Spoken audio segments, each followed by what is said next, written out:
listener production. From the briefing team, This is The Beefing. Welcome back to The Beefing. I'm your host, Alexandria Funnell, and today we're serving up a feud so fabulously toxic it makes Carrie's relationship with Mr. Big look like couples goals, and we all know they are not. That's right, we're talking Kim Cattrall versus Sarah Jessica Parker. Yep, Sex and the City's Carrie and Samantha. And honey, this beef is bigger than Carrie's mysteriously never mentioned credit card debt. I know it's there, girl. I've seen your closet. Now, despite And Just Like That being cancelled, SJP has recently been teasing the possibility of yet another reboot. But honestly, before we even consider a comeback, this beef needs to be fixed. And with everything that's gone down between these two, and there's a lot, it really doesn't seem likely. Sex and the City wasn't just a show, it was a full-blown obsession for millennials. And honestly, I still partly blame the toxic dating culture on this show. From all reports, the drama was an open secret on set and started pretty early on between the two actresses. For years there was speculation, but none of this was ever officially confirmed. That is until Kim herself blew the lid off. In 2017, she sat down with Piers Morgan and served piping hot tea and basically just confirmed it all. She confirmed everything that we'd already been thinking. It feels like a toxic relationship. Well, they're all basically blaming you. I just wish that Sarah had been nicer. Oof, shots fired. That is beef. She also went on to drop a bombshell. We've never been friends. We've been colleagues. Bet you didn't expect that. I did not expect that. Wait, what? They weren't friends? Sarah Jessica Parker, for her part, made her stance pretty clear without ever really firing back. What was your reaction to Kim Cattrall telling Piers Morgan that you were never friends, just colleagues? Just heartbroken. I mean, that whole week, you and I spoke about it endlessly because I was just, I don't know, I found it very upsetting because that's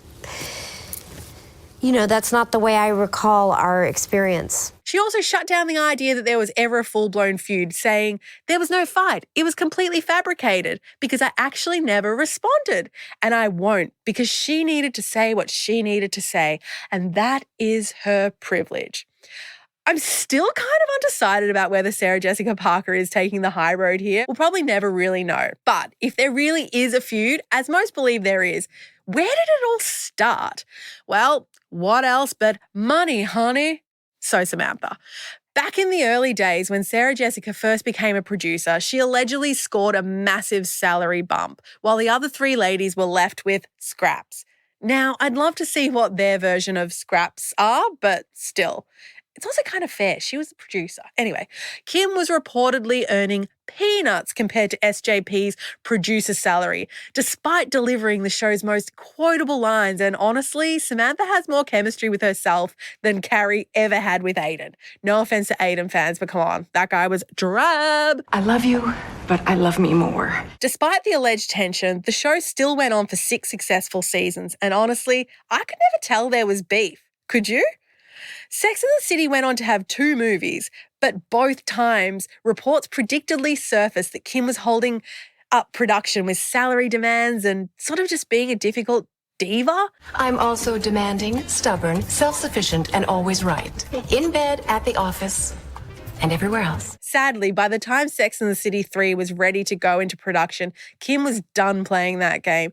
She said, thanks, but no thanks to Sex and the City 3 and took control of the narrative. She even tweeted, the only demand I ever made was that I didn't want to do a 3rd film. She made it crystal clear she would never play Samantha again, essentially calling the whole situation a toxic relationship. And I mean, this kind of adds up. The whole show is about toxic relationships, and do not even get me started on Carrie's character and how toxic she is.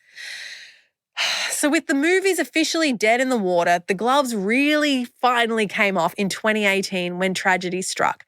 Kim's brother passed away and she posted on social media thanking fans for their support. Sarah Jessica Parker, being the producer and face of the franchise, did what any decent human would do. She commented her condolences. Sweet gesture, right? Wrong. Kim was mad, and she slammed her harder than when Carrie hit big with that huge bunch of flowers out the front of the church. Remember that? No! Anyway, she basically said, I don't need your love and support, and even called Sarah Jessica Parker cruel. She accused her of exploiting the tragedy in order to restore a nice girl persona. To rub salt even further in the wound, she included a link to that New York Post article about the mean girls culture on set. The Instagram post is actually still live as well if you want to go check that out. Sarah Jessica Parker didn't really ever go into it, furthering her nice girl persona. In 2022, she even said, it's very hard to talk about the situation with Kim. I've been so careful about not ever wanting to say anything that is unpleasant.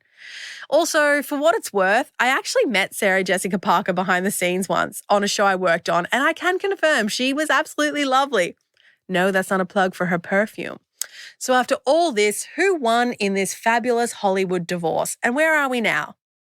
Well, initially it looked like Sarah Jessica Parker had the upper hand. She kept Charlotte and Miranda and went on to make the sequel.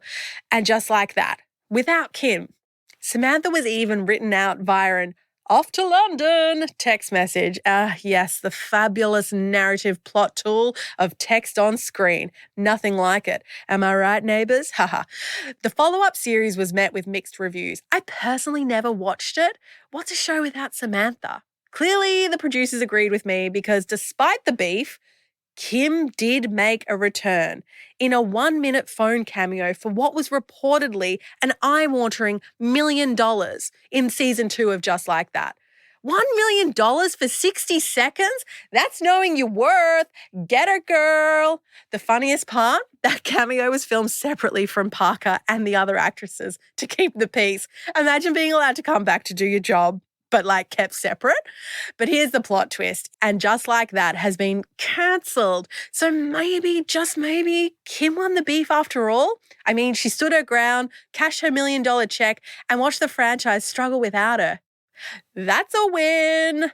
Honestly, I can't wait for the inevitable tell-all documentary in 20 years because as we all know, sometimes the best drama happens when the cameras stop rolling.